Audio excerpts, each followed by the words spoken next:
रात के लगभग 1 बजे थे। आसमान में काले बादल छाए हुए थे। तेज बारिश हो रही थी।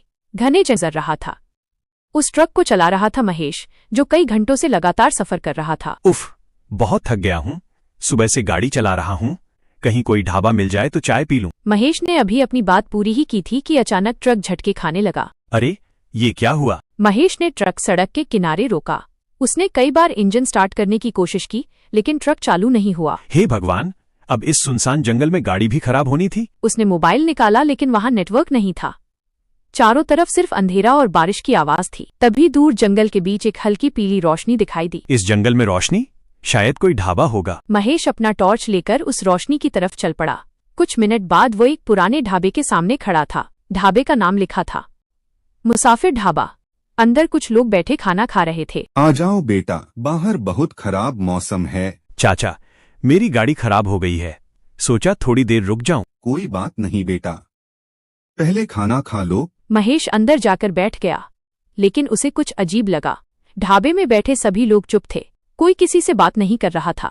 सबकी नजरें झुकी हुई थीं। चाचा, यहाँ सब इतने चुप क्यों हैं?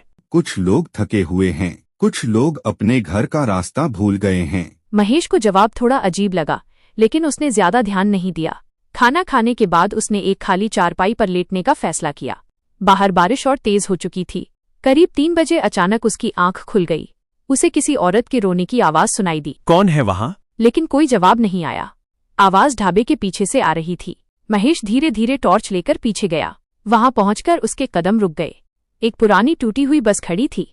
बस पूरी तरह जंग खा चुकी थी। ये बस यहाँ कैसे आई? तभी उसे बस के अंदर किसी बच्चे की परछाई दिखाई दी। अरे, कौन है? परछाई अचानक गायब हो गई।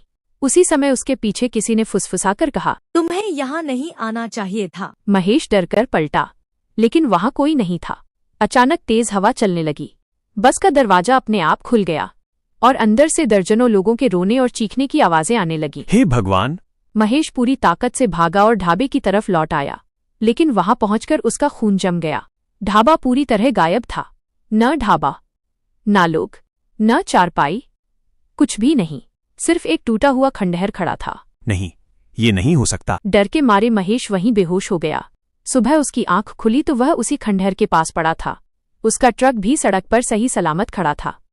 घबराया हुआ महेश पास के गांव पहुंचा और वहां के लोगों को सारी बात बताई। गांव वालों की बातें सुनकर उसके पैरों तले जमीन खिसक गई। बेटा, 25 साल पहले उसी जगह एक ढाबा हुआ करता था। फिर? एक बरसाती रात में यात्रियों से भरी बस खाई में गिर गई थी। क्या? उस हादसे में बस के सभी लोग और ढाबे का मालिक मारे गए थे।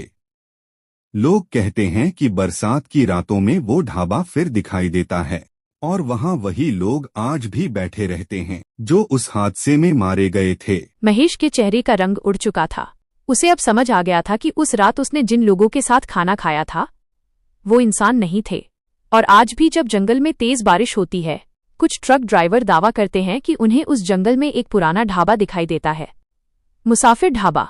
लेकिन जो भी वहां रुकता है वो जिंदगी भर उस रात को नहीं भूल पाता।